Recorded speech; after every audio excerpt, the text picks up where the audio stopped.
My cat Freddie loves to be brushed and cuddled. But stirring up his cat allergens meant sneezing and itchy eyes. Then I found Purina One Live Clear. It's cat food that reduced the major allergen and my suffering in as little as 21 days. Now, we feel closer than ever. If you have issues with cat allergens, you really need to try Purina One Live Clear. Try new Purina One Live Clear today. Purina One, a difference from day one. How does PwC take your company to the leading edge? They bring the sharpest minds in tech to your team, so you can bring the ideas that will transform your business. They're passionate about your industry, so you can walk into any room with every advantage. And they're with you every step of the way, so you can know you're headed in the right direction. PwC builds for what's next, so you can get there now.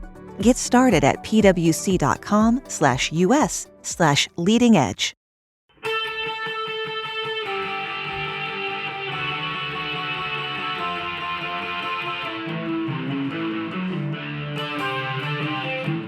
This is the Daily Blast from the New Republic, produced and presented by the DSR Network. I'm your host, Greg Sargent.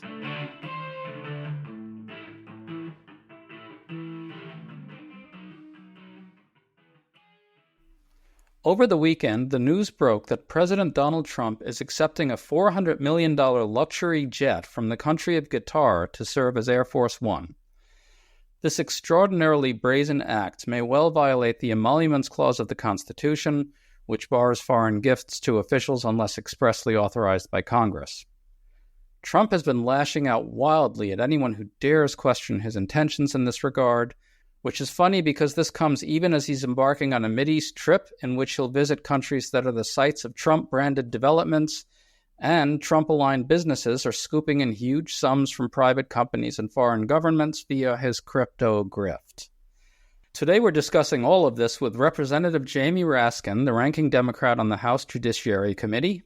Congressman, thank you so much for making time for us today. I'm delighted to be with you, Greg.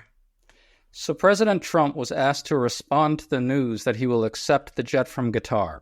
Here's what he said. Mr. President, what do you say people who view that luxury jet as a personal gift to you? Why not leave it behind? You're ABC fake news, right? Why not? Only ABC. Well, a few of you would. Let me tell you, you should be embarrassed asking that question. They're giving us a free jet. I could say, no, don't give us. I want to pay you $1 billion or $400 million or whatever it is. Or I can say, thank you very much. You know, there was an old golfer named Sam Snead. Did you ever hear him? He won 82 tournaments. He was a great golfer. And he had a motto: when they give you a putt, you say, thank you very much. You pick up your ball and you walk to the next hole. A lot of people are stupid. They say, no, I insist on putting it. And then they putt it and they miss it. And their partner gets angry at them. You know what? Remember that, Sam Snead. When they give you a putt, you pick it up and you walk to the next hole and you say, thank you very much. Respectfully. Congressman, Trump is very angry that anyone would dare question his integrity, and he seems to think the White House should just accept this the way a golfer would accept a free putt. Your response to what Trump said there?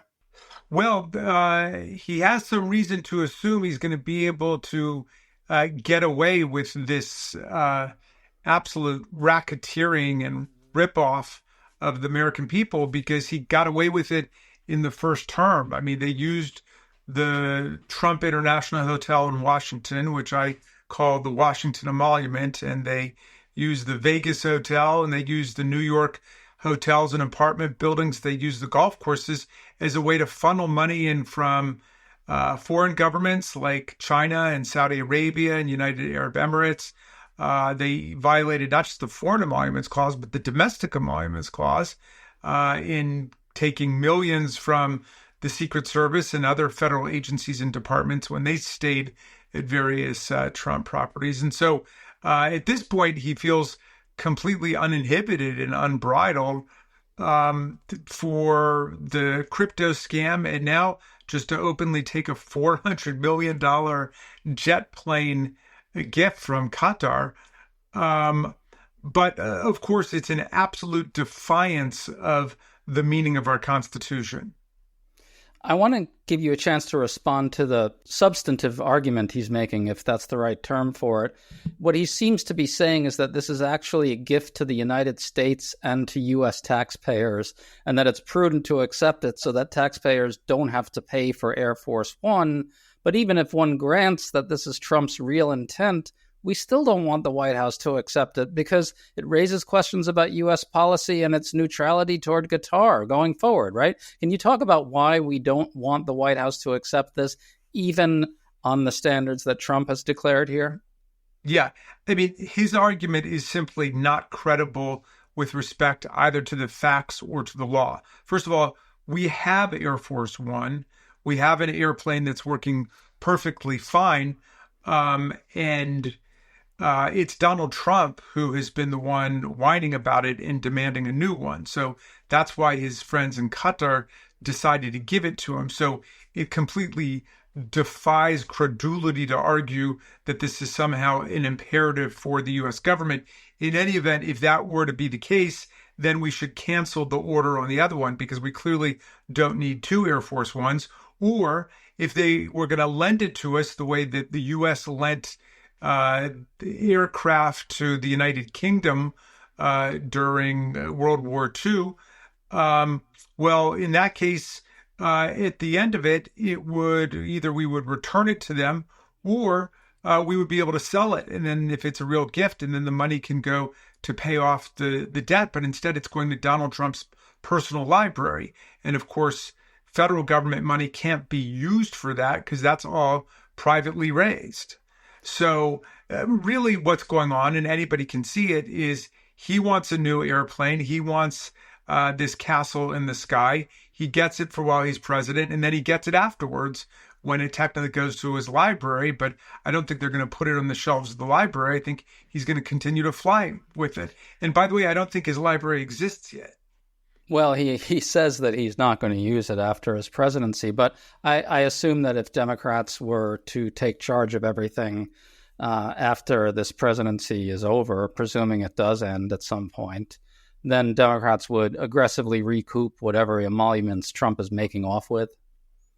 Well, yeah, look, the thing is that legally his argument makes no sense because the Constitution says in Article 1, Section 9, that nobody holding an office or trust in the federal government, obviously including the president, can, without the consent of Congress, take a present, an emolument, an office, or a title of any kind without congressional consent.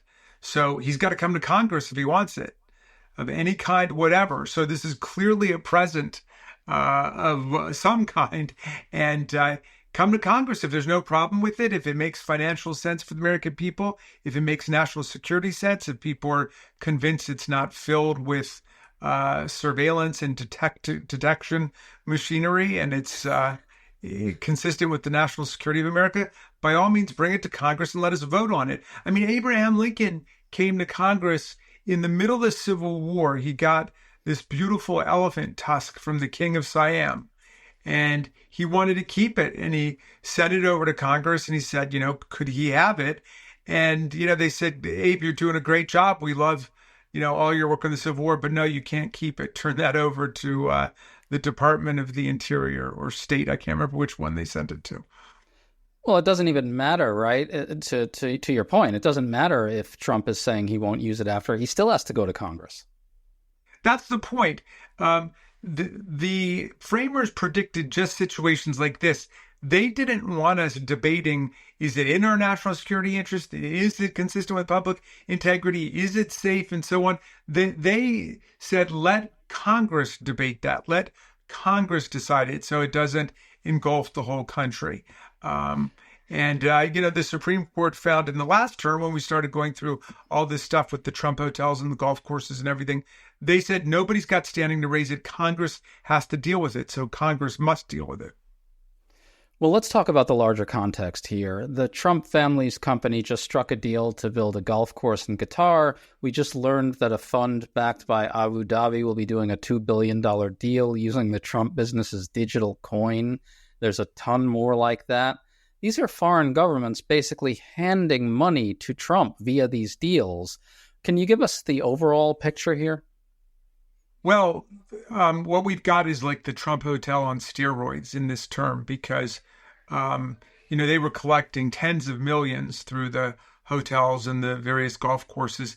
That just looks like a mom and pop operation today because with Trump's embrace of crypto and his presidential meme coin, that opens up just this cavernous gateway for foreign governments to be funneling money directly into Donald Trump.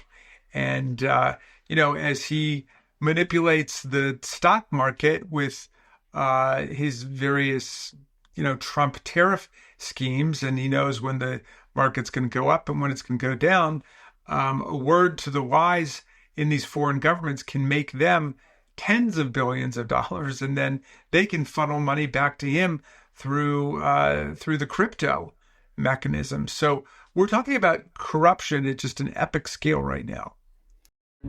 To stay up to date on all the news that you need to know, there's no better place than right here on the DSR Network. And there's no better way to enjoy the DSR Network than by becoming a member. Members enjoy an ad-free listening experience, access to our Discord community, exclusive content, and more. Use code DSR2025 for a 40% off discount on sign-up at thedsrnetwork.com/buy. That's code DSR2025 at thedsrnetwork.com/buy. Thank you, and enjoy the show.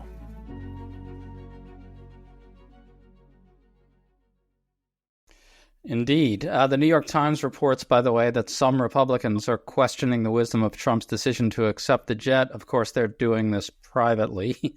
Can I ask, are you talking to any House Republicans about the prospects for conducting some oversight here? And if so, what are they saying? We're not in session. We'll be back in session tomorrow. So I hope I'll get the chance to interact with them. I've definitely sent some messages out. It's been tough historically on the emoluments questions to get them to take a stand. But again, we're talking about levels of corruption that are just larger than life and that the whole world can see. The reason why we should stick to the wisdom of the founders is that you just say categorically, you can't accept this unless you go to Congress, and then they have to make their case to Congress. They don't make a case in the court of public opinion and online on why it's such a good idea. They can explain it to Congress, and then we can decide. And every other president in U.S. history has come to Congress with far smaller things than this. Some of them have even come on things that are non-monetary in nature. Like when President Kennedy was offered Irish citizenship and then declined to do that after getting advice not to do it. Or remember, Obama refused to accept the $1 million they went with the Nobel Peace Prize. But Donald Trump is in a class by himself, and he's talking about pocketing hundreds of millions of dollars worth of goods and services. And, you don't have to wonder why some of his friends on the Supreme Court, like Clarence Thomas, have the idea that they're entitled to take whatever they want from their billionaire sugar daddies. Can I ask you, Congressman, what will you ask House Republicans to join you in doing? Well, one of the problems is that we were not able in the last several years since all of these violations of the Emoluments Clause started to institute a new procedural mechanism for dealing with this. I mean, basically all we have is the language of the Constitution. That was enough for other presidents. So we don't really have that procedural muscle. So what we're going to have to do is get them to join us in asking Donald Trump or telling Donald Trump he's got to come to Congress to request our consent before he moves forward in accepting this. And then I would hope that we could work together on a bipartisan basis to actually institute a legislative machinery to deal with this so that there is a requirement that a president who's collecting or proposing to collect emoluments has a system for coming to Congress, asking for it. We will get back to him within a date certain. And if we approve it, he can go forward. And if not, he can't. And if he does go forward, nonetheless, then we have civil and potentially criminal sanctions for violating this central constitutional command, which tries to establish a wall of separation between the formal workings of the government and the private finances of the president. So you'll be formally asking House Republicans on the Judiciary Committee and maybe others as well to make a formal declaration to Donald Trump that he must come to Congress in order to vet this and get authorization to do this? Yeah, we need the Congress of the United States simply taking a stand to tell the president it has come to our attention that, you're proposing to accept a $400 million present from, the government of Qatar, and without prejudicing whether we would accept it or reject it, it must come to Congress. And so go ahead and, submit your request to us. Do you think that there's a chance that House Republicans, any, will join you in this? Well, remember, we've got extremely slender margins. I mean, it would just take a handful of Republicans coming over to our side to make the formal demand, in a resolution that the president have to come to Congress. So I'm hopeful that, if we turn up the heat on this, because it really goes to the public integrity of the entire federal government, that we'll get enough Republicans joining us. We're looking for, less than 5% of the Republicans would be willing to join us. It looks to me like there's an opening for Democrats to put forward a resolution saying this. Is there? Yes. Will you be doing that? That's what we're going to be working on this week. Yeah. Yeah. And I'm hopeful that we can get some Republican support with us. Well, there's another angle here that I think might be worth pursuing. Attorney General Pam Bondi has supposedly provided a legal memo saying that this gift from Qatar is legal, but Bondi herself has been a lobbyist for Qatar. Is there some role here for Democrats and, I guess, Republicans to conduct some kind of oversight here on Bondi? Maybe push to get this legal memo, anything like that? Yeah, I mean, look, our perspective on it is this is Congress's prerogative. The way that the Constitution is written is nobody can take, a president or an emolument without coming to Congress first. And so her opinion is essentially irrelevant. If for some reason she can explain why the plain language of the Constitution doesn't mean what it means, fine. But it sounds like she's got a conflict of interest of her own. And so we can't even get to deal with the president's structural constitutional conflict of interest if we're hung up on her personal conflict of interest in terms of what she's done for Qatar. So they've tied themselves up in knots over there. We got to get back to the basic clarity of the constitutional command. Well, that brings me back to the resolution you're talking about. It seems like there's an opening to essentially challenge House Republicans, say, here's the resolution that you should be on. Will you join it? Exactly. And that's what we've been trying to do all along. I mean, we had a hearing in House Judiciary last week about the budget reconciliation bill, and we just started putting out amendments saying nobody should be deported from the country without due process. And the Republicans refused to speak against it, but they all voted against it. We put one out that said that ICE should not be deporting U.S. citizens.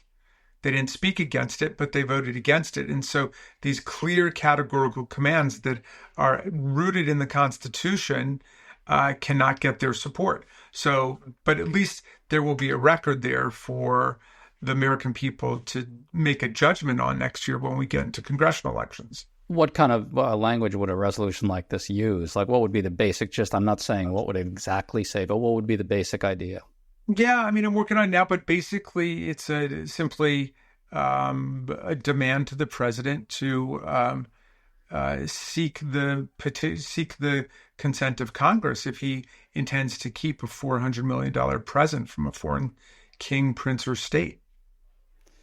Seems like something House Republicans should join but won't. Congressman, during Trump's first term, it was reported that you encountered some resistance from fellow Democrats when it came to pursuing Trump's violations of the Emoluments Clause. And as you've been saying, Trump is much more brazen this time around. Do you feel like the Democratic leadership is willing to get aggressive enough now on Trump's emolument violations? And is there more Democrats could be doing more broadly that you'd like to see? No, I think everybody gets it and everybody understands that the corruption lies at the heart of this authoritarian assault on our institutions. The Trump family has made more than $1 billion a month since the new administration began. The crypto is now a majority of what they're doing, and I think the jet plane is a very concrete and vivid demonstration of what's going on.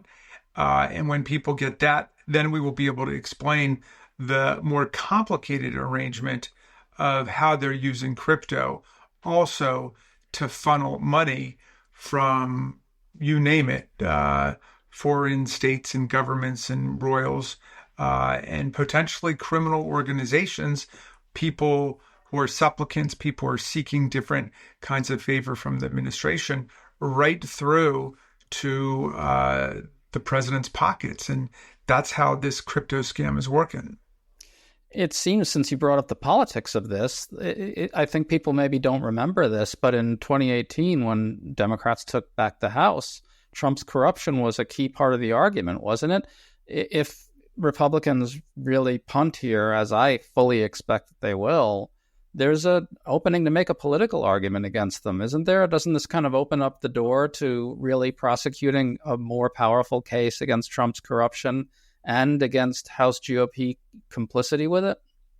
Either the government is going to be an instrument for the common good of everybody, and it will control the rapaciousness of the people at the top, or alternatively, it's going to be an instrument for the wealthiest and most powerful people like Donald Trump and Elon Musk, and they will plunder the rest of society, and they will ruin the achievements of American democracy like Medicaid and Social Security. So I think people will understand that. Is this going to be a government for the few or a government for the many? Well, the lawbreaking is escalating on many fronts around Trump. We've learned that Trump's advisors basically told him he can violate the Supreme Court's order to facilitate the return of the wrongfully deported Kilmar Abrego Garcia. Stephen Miller is now hinting at suspensions of habeas corpus. I've been wondering, is there some way for Democrats to telegraph clearly that anyone who breaks the law on Trump's behalf or carries out an illegal order from Trump would be potentially subject to prosecution later when there's a real attorney general there? It feels to me like there's an opening to let the world know a little more vocally that there's rampant criminality going on. Well, I'm with you in the sense that we need to be identifying law breaking as it happens, both ordinary statutory crimes and high crimes and misdemeanors. We need to be specifying what's going on, and so people understand the implications of that. And that's just important for the rule of law. Obviously, Donald Trump is somebody who is perfectly willing to use the pardon power to pardon people who break the law for him. We saw that with the January 6th rioters and insurrectionists. And nonetheless, we have to uphold the rule of law so people understand what's taking place. Well, on the pardon power, it seems to me that if I'm a Trump flunky or underling and I'm getting a command to carry out an illegal order, I don't know if I really want to bank everything, my entire future, on whether Trump will pardon me. So that's why it seems to me there's an opening for Democrats to essentially say, without doing any kind of overt threat, just to say that under a real attorney general, any crimes committed on Trump's behalf would potentially be subject to accountability. Is that something Democrats could say? Sure. I mean, I don't see why not. I mean, we can absolutely say it. It goes without saying, of course, I don't think we want to just invite a back and forth with Trump about how he'll pardon anybody who the Democrats dare to hold to account under the rule of law. But look, it's very important for the country to know what the actual rules are. And that's why this emoluments thing is so critical. No other president has gone anywhere near doing something like this. And it's an outrageous abuse of the law. And Donald Trump will push everything as far as he can go. And that's why we say to our Republican friends, you've got to draw the line here. We need to establish boundaries on his behavior. He will literally go as far as you allow him to go. And it's very important for us to cut it off here. And then we also need to have serious legislative dialogue and make some progress on crypto and the use of crypto to circumvent all of the campaign finance laws and bribery laws of the country. It seems like you're talking about some sort of legislative mechanism that could put even clearer curbs on emoluments violations. Is that what you're envisioning? What would something like that look like? We need to have rules in place that require the president to report within a short period of time the receipt or proposed receipt of an emolument, 72 hours or a week, something like that. And then we will have also a shortened time period for convening under the proper committee to determine whether or not that should be allowed or not, and then we should bring it to the floor. But we need a real mechanism for doing this. It can't just be the Wild West when it comes to foreign government emoluments. I mean, that's just a trashing of our basic constitutional values. And you guys will put forth some sort of legislation like that and ask Republicans to support it? In the last Congress, I did that, yes, with the group of senators, and we'll do the same thing. We will absolutely fight for a legislative mechanism to strengthen and enforce the meaning of the emoluments clause. Well, just to go back to the first couple of impeachments, none of them concerned emoluments, although it was reported that you thought that was appropriate, and I think rightly so. Do you think that if Democrats take back the majority in the House, might there be an impeachment on emoluments, given that this stuff has escalated to such a remarkable and, pernicious degree? Yes, there are, many indications in the conversations of the founders that violations of the emoluments clause were impeachable. And it seems to me a cardinal principle of our constitutional system that you can't use public office for the purposes of private money making. And it's especially dangerous when what you're doing is engaging in money-making activities with foreign states. Congressman Jamie Raskin, thank you so much for taking the time to talk to us. Delighted to be with you, Greg. Hang tough. You've been listening to The Daily Blast with me, your host, Greg Sargent. The Daily Blast is a New Republic podcast and is produced by Riley Fessler on the DSR Network.